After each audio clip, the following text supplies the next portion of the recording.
കാര്യങ്ങളും പിന്നെ കുറച്ച് ക്രിസ്മസ് വിശേഷങ്ങളുമായിട്ടൊരു ചെറിയ വ്ളോഗാണ് വീണ്ടും. അപ്പോൾ എല്ലാവർക്കും മനൂസ് കിച്ചണിലേക്ക് സ്വാഗതം. ഇപ്പോൾ ഞങ്ങളിത് ഷോപ്പിലാണ്. ഷോപ്പിൽ കുറച്ച് ജോലിയുണ്ട്. രാവിലത്തെ കുറച്ച് തിരക്കുകളാണ് കേട്ടോ. വീഡിയോ ഷൂട്ട് ചെയ്യണം, പിന്നെ ഉച്ചവരെ വരുന്ന ഓർഡേഴ്സൊക്കെ എടുക്കണം.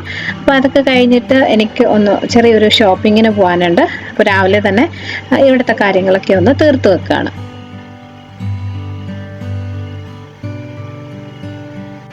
ഉച്ചക്കത്തെ ലഞ്ച് നമ്മൾ കൊണ്ടുവരും. അപ്പോൾ അതൊക്കെ കഴിച്ചു കഴിഞ്ഞിട്ടാണ് എനിക്കൊന്ന് ഒരു ചെറിയ ക്രിസ്മസ് ട്രീ മേടിക്കാനാണ് പോകുന്നത്.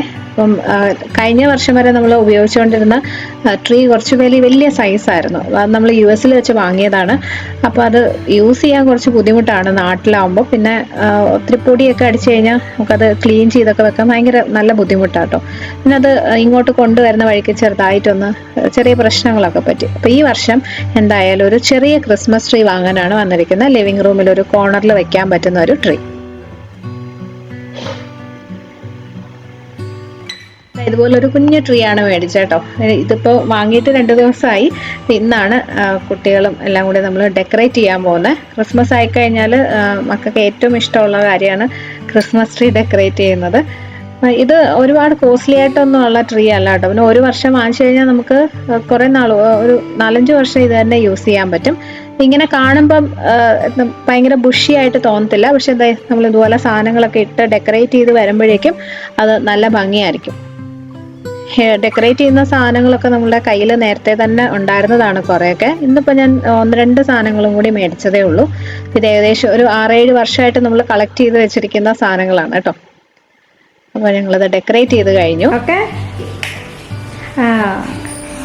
ഗുഡായില്ലേ? ഇവിടെ ലൈറ്റ്സ് ഒക്കെ ഇട്ട് ഓർണമെന്റ്സ് ഒക്കെ ഇട്ട് കഴിയുമ്പോഴേക്കും ചെറിയ ട്രീ ആണെങ്കിലും ഒത്തിരി ബുഷിയൊന്നും അല്ലെങ്കിലും നല്ല ഭംഗിയായിരിക്കും.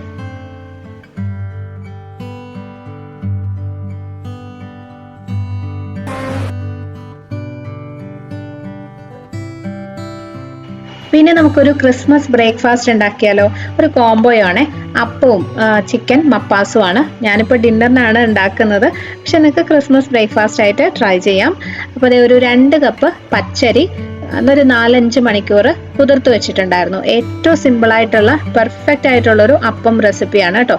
അപ്പോൾ ഈ അപ്പത്തിന് മാവ് അരയ്ക്കുന്ന സമയത്ത് അത് ഒത്തിരി ചൂടാവാതെ, മിക്സി ജാർ ചൂടായിട്ട് മാവ് ചൂടാവാതിരിക്കാനായിട്ട് ഒരു കുഞ്ഞു ടിപ്പും കൂടിയുണ്ട്. 4-5 മണിക്കൂർ നമ്മളിത് കുതിർക്കുമല്ലോ, അതിൽ ഒരു 3 മണിക്കൂറൊക്കെ കഴിയുമ്പോൾ ഇതൊന്നെടുത്ത് ഫ്രിഡ്ജിൽ വെക്കുക. ആ വെള്ളത്തോടു കൂടി തന്നെ ഫ്രിഡ്ജിൽ എടുത്ത് വെക്കണം. അപ്പോൾ ആ വെള്ളവും അരിയും ഒക്കെ നന്നായിട്ടൊന്ന് തണുത്തിരിക്കും. അതെടുത്ത് നമ്മൾ അരയ്ക്കുവാണെങ്കിൽ അപ്പത്തിൻ്റെ മാവ് ഒട്ടും ചൂടാവത്തില്ല. ഇടയ്ക്കിടയ്ക്ക് നമുക്ക് മിക്സി ജാർ ഓഫ് ചെയ്ത് കൊടുക്കേണ്ടി ഒന്നും വരത്തില്ല. അപ്പം നല്ല പെർഫെക്റ്റ് ആയിട്ട് കിട്ടുകയും ചെയ്യും കേട്ടോ. അപ്പം ഞാൻ അരിയെല്ലാം ഒരു മിക്സി ജാറിലോട്ട് ഇട്ടിട്ടുണ്ട്. ഇനി ഇതിനകത്തോട്ട് തേങ്ങയും ചോറുമാണ് ചേർക്കാൻ പോകുന്നത്. അപ്പം 2 കപ്പ് അരിക്ക് 1 കപ്പ് തേങ്ങ, 1 കപ്പ് ചോറ്, അതാണ് അളവ് കേട്ടോ. അതായത് 2:1:1 റേഷ്യോയിലാണ് നമ്മൾ എല്ലാം എടുക്കുന്നത്. അപ്പം ഓർത്തിരിക്കാൻ എളുപ്പമാണല്ലോ. 2 കപ്പ് പച്ചരി, 1 കപ്പ് തേങ്ങ, 1 കപ്പ് ചോറ്. അതിൻ്റെ കൂടെ ഒരു 1/2 ടീസ്പൂൺ ഈസ്റ്റ്, 1/2 മുതൽ 1/4 ടീസ്പൂൺ അളവിൽ ഇൻസ്റ്റന്റ് ഈസ്റ്റ് ആണ് ചേർത്തിരിക്കുന്നത്.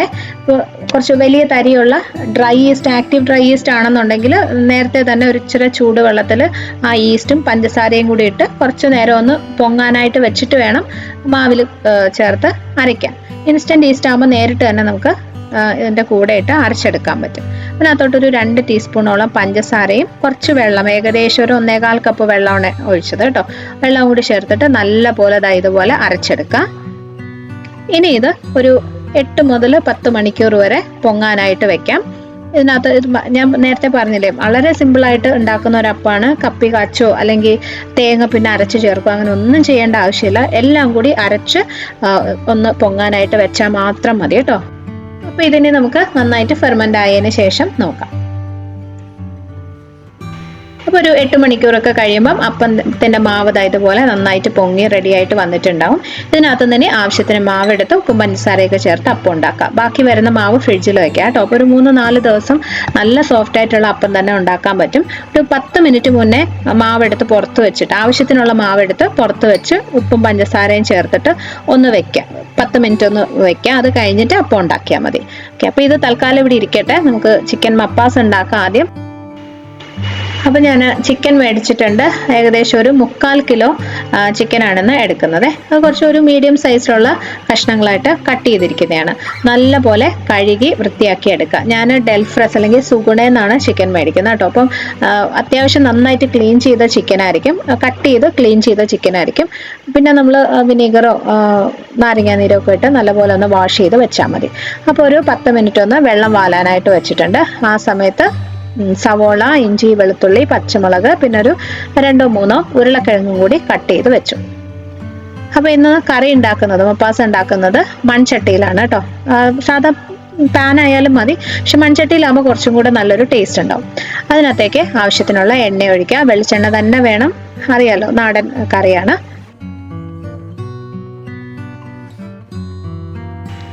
എണ്ണ ചൂടാകുമ്പോൾ 1 ടീസ്പൂൺ പെരിഞ്ജീരകം ഇട്ടു. ഇനി ഒരു 1 ടേബിൾ സ്പൂണോളം ഇഞ്ചി വെളുത്തുള്ളി ചെറുതായിട്ട് അരിഞ്ഞത്, ഒരു മീഡിയം സൈസിലുള്ള ഇഞ്ചിയും ഒരു 4-5 അല്ലി വെളുത്തുള്ളിയും കൂടി അരിഞ്ഞെടുത്തതാണ്.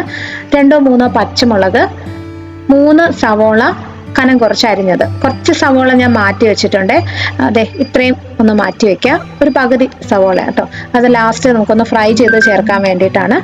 കുറച്ച് കറിവേപ്പില, ഇത്രയും കൂടി ഇട്ടിട്ട് നല്ല പോലെ വഴറ്റി എടുക്കണം. സവോളയുടെ നിറം ഒന്ന് മാറി വരണം കേട്ടോ, ചെറിയൊരു ബ്രൗൺ കളർ വരണം. ഇഞ്ചിയുടെയും വെളുത്തുള്ളിയുടെ ആ ഒരു ചൊവയൊക്കെ അങ്ങ് മാറുകയും വേണം. എപ്പോഴും ഇതുപോലുള്ള കറികളൊക്കെ മൺചട്ടിയിൽ ഉണ്ടാക്കി കഴിഞ്ഞാൽ കൂടുതൽ ടേസ്റ്റി ആയിരിക്കും കേട്ടോ. പിന്നെ തേങ്ങാപ്പാലൊക്കെ ലാസ്റ്റ് ഒഴിച്ച് കുറച്ച് നേരം വെക്കുമ്പോൾ ഒന്ന് നല്ലോണം കുറുകി വരാനും ഒക്കെ സഹായിക്കും. അപ്പോൾ ദേ സവോള ഇതുപോലെ നിറം മാറി കഴിയുമ്പം 1/2 ടീസ്പൂൺ മഞ്ഞൾപ്പൊടി, ഒരു 4 മുതൽ 5 ടേബിൾ സ്പൂൺ അളവിൽ മല്ലിപ്പൊടി. ഇതിനകത്ത് മുളക് പൊടി ചേർക്കത്തില്ല. അപ്പം ഞാനൊരു 4.5 ടേബിൾ സ്പൂണോളം മല്ലിപ്പൊടിയാണ് ഇട്ടത്. ഒരു 2 അല്ലെങ്കിൽ 3 ടീസ്പൂൺ അളവിൽ ഗരം മസാല പൊടിയോ ചിക്കൻ മസാലയോ മീറ്റ് മസാല ഏതെങ്കിലും യൂസ് ചെയ്യാം. ഞാൻ ചിക്കൻ മസാല, വാങ്ങിച്ച ചിക്കൻ മസാലയാണ് ചേർത്തത് കേട്ടോ. വീട്ടിലുണ്ടാക്കിയ ഗരം മസാല തീർന്നു പോയായിരുന്നു. നമുക്ക് പാക്കറ്റിൽ വാങ്ങിക്കുന്നത് യൂസ് ചെയ്താലും മതി. നല്ല പോലെ വഴറ്റി പൊടികളുടെ ഒരു ചൊവയങ്ങ് മാറിക്കഴിയുമ്പം കുറച്ച് നാരങ്ങ നീര് ചേർത്ത് കൊടുക്കുക. ഒരു ചെറിയ നാരങ്ങയുടെ പകുതിയാണ് ചേർത്തത്. നമ്മൾ കഴുകി വൃത്തിയാക്കി വെച്ച ചിക്കൻ ഇട്ട് കൊടുക്കാം. 3/4 കിലോയാണ് കേട്ടോ. അതിൻ്റെ കൂടെ തന്നെ കട്ട് ചെയ്ത് വെച്ച ഉരുളക്കിഴങ്ങും ചേർക്കാം. ഒരു 3 ചെറിയ സൈസിലുള്ള ഉരുളക്കിഴങ്ങായിരുന്നു, അപ്പോൾ അതുകൊണ്ട് ഞാൻ 3 എണ്ണം എടുത്തിട്ടുണ്ട്. ഉരുളക്കിഴങ്ങ് ഒത്തിരി ചെറിയ കഷ്ണങ്ങളായിട്ട് മുറിക്കേണ്ട കേട്ടോ, കുറച്ച് വലുതായിട്ട് തന്നെ കട്ട് ചെയ്തിട്ടാൽ മതി, അല്ലെങ്കിൽ ലാസ്റ്റ് ആകുമ്പം ഒത്തിരി അങ്ങ് വെന്തുടഞ്ഞു പോകും. ഇതിൽ പാകത്തിനുള്ള ഉപ്പും കൂടി ഇട്ട് എല്ലാം കൂടി നല്ല പോലെ മിക്സ് ചെയ്തെടുക്കണം. ഇനി ഇത് നോൺ സ്റ്റിക്ക് പാത്രം ഒക്കെ ആണെങ്കിൽ ഒട്ടും തന്നെ വെള്ളം ഒഴിക്കാതെ വേവിച്ചാൽ മതി. ചിക്കനെന്ന് ആവശ്യത്തിനുള്ള വെള്ളം ഊറി വരും. പക്ഷെ ഇതിപ്പോൾ മൺചട്ടി ആയതുകൊണ്ട് അടിയിലൊന്നും പിടിക്കാതിരിക്കാനായിട്ട് കുറച്ച് വെള്ളം, ഒരല്പം, 1/2 കപ്പ് വെള്ളം ഞാൻ അതിൻ്റെ ആ സൈഡിലൂടെ ഒന്ന് ഒഴിച്ചു കൊടുത്തിട്ടുണ്ട്. പറഞ്ഞ പോലെ നോൺ സ്റ്റിക്ക് പാത്രം ആണെങ്കിൽ ഒട്ടും തന്നെ വെള്ളം ഒഴിക്കേണ്ട ആവശ്യമില്ല. ഓക്കെ, ഇനി കുറച്ച് കറിവേപ്പിലയും കൂടി ഇട്ടിട്ട് ചെറിയ തീയിൽ നമുക്കിതൊന്ന് അടച്ചു വെച്ച് കുക്ക് ചെയ്തെടുക്കാം. എപ്പോഴും ചെറിയ ബർണറിൽ വെച്ച് കുക്ക് ചെയ്താൽ മതി കേട്ടോ. ചെറിയ തീയിലിരുന്ന് പതുക്കെ ചിക്കൻ എന്ന വെള്ളമൊക്കെ ഊറി വന്ന് വേവുന്നതാണ് അതിൻ്റെ ഒരു ടേസ്റ്റ്. അപ്പോൾ അത് റെഡിയാവുന്ന സമയം കൊണ്ട് നമുക്ക് 1-2 കാര്യങ്ങൾ ചെയ്തു വെക്കാനുണ്ട്. ആദ്യം അപ്പത്തിൻ്റെ മാവ് എടുത്തു. ആവശ്യത്തിന് മാവ് വേറൊരു പാത്രത്തിലോട്ട് മാറ്റുകയാണ്. അപ്പോൾ ഞാനൊരു 4 പേർക്കുള്ള അപ്പമാണ് ഉണ്ടാക്കുന്നത് കേട്ടോ. ഏകദേശം ഒരു 10 അപ്പം ഉണ്ടാക്കാനുള്ള മാവാണ് ഞാൻ എടുക്കുന്നത്. ഇതിനകത്ത് ആവശ്യത്തിനുള്ള ഉപ്പും പഞ്ചസാര വേണമെങ്കിൽ അതും ചേർത്ത് കൊടുക്കണം. അപ്പത്തിന് ചെറിയ മധുരം ഇഷ്ടമാണെങ്കിൽ മാത്രം പഞ്ചസാര ചേർത്താൽ മതി. ഞാൻ എന്തായാലും ഒരു ഏകദേശം ഒരു 1-1.5 ടീസ്പൂണോളം പഞ്ചസാരയും കൂടി ഇട്ടിട്ടുണ്ട്. ഇനി ഇതിൽ വെള്ളം വേണമെങ്കിൽ കൂടുതൽ ചേർത്ത് കൊടുക്കണം കേട്ടോ. നിങ്ങൾ അപ്പച്ചട്ടിയിൽ പാലപ്പം പോലെയാണ് ഉണ്ടാക്കുന്നതെങ്കിൽ അതിനനുസരിച്ച് കുറച്ചും കൂടി വെള്ളം ഒഴിച്ചിട്ട് ലൂസാക്കി കൊടുക്കുക. ഞാൻ വെള്ളയപ്പമായിട്ടാണ് ഉണ്ടാക്കുന്നത് കേട്ടോ. ദോശ പാനിൽ ഒഴിച്ചിട്ട് അങ്ങനെ ചുട്ടെടുക്കുകയാണ് ചെയ്യുന്നത്. അപ്പോൾ അത് ഒരുപാട് ലൂസായി പോകണ്ട. അപ്പോൾ അതിനനുസരിച്ച് ഞാൻ ജസ്റ്റ് ഒരു 1/4 കപ്പ് വെള്ളം മാത്രമേ ഒഴിച്ചിട്ടുള്ളൂ. ഇപ്പോൾ വെള്ളയപ്പമായിട്ടോ പാലപ്പമായിട്ടോ ഈ ഒരു ബാറ്റർ വെച്ചിട്ട് നമുക്ക് ഉണ്ടാക്കാൻ പറ്റും. രണ്ടായാലും നന്നായിട്ട് തന്നെ കിട്ടും. ഓക്കെ, അപ്പോൾ അതവിടെ ഇരിക്കട്ടെ. ഇനി നമുക്ക് മപ്പാസിൽ ചേർക്കാനുള്ള തേങ്ങാപ്പാൽ റെഡിയാക്കണം. ഞാൻ കോക്കനട്ട് മിൽക്ക് പൗഡറാണ് ഉപയോഗിക്കുന്നത്. നിങ്ങൾക്ക് ഫ്രഷ് ആയിട്ടുള്ള തേങ്ങാപ്പാൽ എടുക്കാം. നമുക്കൊരു 3/4 കപ്പ് നല്ല കുറുകിയ തേങ്ങാപ്പാലാണ് വേണ്ടത് കേട്ടോ. അപ്പോൾ പാക്കറ്റിൽ കാണുന്ന പോലെ ആവശ്യത്തിന് പൊടിയിട്ട് കുറച്ച് ചൂടുവെള്ളം, 3/4 കപ്പ് ചൂടുവെള്ളം ഒഴിച്ചിട്ട് മിക്സ് ചെയ്ത് വെക്കാം. നല്ല കുറുകിയ തേങ്ങാപ്പാലാണ്. അപ്പോൾ ചിക്കൻ ഏകദേശം വെന്തിട്ടുണ്ട് കേട്ടോ. ഇനി ഒരു 5 മിനിറ്റും കൂടി ഒന്ന് കുക്ക് ചെയ്യേണ്ട ആവശ്യമുള്ളൂ. ഈ സമയത്ത് ഉപ്പ് നോക്കിയിട്ട് വേണമെങ്കിൽ ചേർത്ത് കൊടുക്കണം. പിന്നെ ഒരു 5 മിനിറ്റും കൂടി അത് കുക്ക് ചെയ്യാനുണ്ട്. ആ സമയത്ത് നമുക്ക് ഇതിനകത്ത് ഫ്രൈ ചെയ്ത് ചേർക്കാനുള്ള സാധനങ്ങൾ റെഡിയാക്കാം. അപ്പോൾ ഒരു പാൻ വെച്ച് കുറച്ച് നെയ്യും കുറച്ച് എണ്ണയും ഒഴിക്കുക. നെയ്യ് മാത്രം ആയാലും മതി, കുറച്ച് മതി കേട്ടോ, ഒരുപാട് ആവശ്യമില്ല. അതിനകത്തോട്ട് നമ്മൾ ആദ്യം മാറ്റി വെച്ച സവോള ഉണ്ടല്ലോ, ഒരു ചെറിയ സവോളയുടെ പകുതി ആയിരിക്കും ഇത്. അത് നല്ലപോലെ ഫ്രൈ ചെയ്തെടുക്കാം. നല്ല ബ്രൗൺ നിറമായിട്ട് വരണം. ഇതുപോലെ ഏകദേശം ഒന്ന് നിറമൊക്കെ മാറി വരുന്ന സമയത്ത് കുറച്ച് കാഷ്യൂസും കൂടി ഇട്ട് കൊടുക്കുക. ഒരു 10-12 എണ്ണം എടുത്തിട്ടുണ്ട്. ഒക്കെ ഓപ്ഷണലാണ് കേട്ടോ, ചേർക്കുകയാണെങ്കിൽ നല്ല ടേസ്റ്റ് ആയിരിക്കും. ഇതിൻ്റെ കൂടെ കുറച്ച് കറിവേപ്പിലയും കൂടി ഇട്ട് കൊടുക്കും. അപ്പോൾ ഇത് മൂന്നും കൂടി നന്നായിട്ടൊന്ന് ഫ്രൈ ചെയ്ത് ഈ ഒരു രീതിയിൽ ആയിട്ട് വരണം. ഇത് സ്റ്റൗ ഓഫ് ചെയ്ത് മാറ്റി വയ്ക്കാം. ആ സമയം കൊണ്ട് നമ്മുടെ ചിക്കൻ പാകത്തിന് വെന്ത് റെഡിയായി വന്നു. ലാസ്റ്റ് ഇന്നത്തേക്ക് ഒരു ചെറിയ തക്കാളി ഇതുപോലെ കട്ട് ചെയ്തതൊന്ന് ചേർത്ത് കൊടുക്കുക. തക്കാളി ഇനി ഒരുപാട് വേവാനൊന്നും വെയിറ്റ് ചെയ്യേണ്ട ആവശ്യമില്ല, അതുവരെയൊന്നും കുക്ക് ചെയ്യേണ്ട ആവശ്യമില്ല. നല്ലപോലെ ഒന്ന് മിക്സ് ചെയ്ത് വെച്ചാൽ മതി. ആ നല്ല ചൂടിലിരുന്ന് തന്നെ തക്കാളി അങ്ങ് വെന്തോളും. ഇനി ലാസ്റ്റ് നമ്മൾ എടുത്തു വെച്ച തേങ്ങാപ്പാൽ ഒഴിക്കാം. തേങ്ങാപ്പാൽ ചേർത്ത് കഴിഞ്ഞാൽ പിന്നെ ഇത് തിളയ്ക്കേണ്ട, ജസ്റ്റ് ഒന്ന് ചൂടായാൽ മാത്രം മതി. അപ്പോൾ നല്ലപോലെ ഒന്ന് മിക്സ് ചെയ്ത് ഉപ്പൊക്കെ നോക്കിയിട്ട് വേണമെങ്കിൽ ചേർത്ത് കൊടുക്കണം. എന്നിട്ട് നമുക്ക് സ്റ്റൗ ഓഫ് ചെയ്യാം. അതിനുശേഷം ഫ്രൈ ചെയ്ത് വെച്ച സവോളയും ഒരു കറിവേപ്പിലയും കാഷ്യൂ നട്ട്സും ഉണ്ടല്ലോ അതൊഴിച്ചു. ഇനി ഇത് ഉടനെ ഇളക്കുന്നില്ല, അടച്ചു മാറ്റി വയ്ക്കാം. നമ്മളിത് കഴിക്കാൻ എടുക്കുന്നത് വരെ ഇതുപോലെ തന്നെ ഇരിക്കട്ടെ. അപ്പം ഇനി അപ്പവും കൂടി ചുട്ടെടുക്കാം. ഉപ്പും പഞ്ചസാരയൊക്കെ ചേർത്ത് മാവ് നന്നായിട്ട് മിക്സ് ചെയ്ത് കഴിഞ്ഞാൽ പിന്നെ ഒരു 10 മിനിറ്റ് ഒന്ന് റെസ്റ്റ് ചെയ്യാൻ വെച്ചിട്ട് വേണം അപ്പം ചൂടാനേ, എന്നാലേ അത് നല്ല സോഫ്റ്റ് ആയിട്ട് പെർഫെക്റ്റ് ആയിട്ട് വരത്തുള്ളൂ.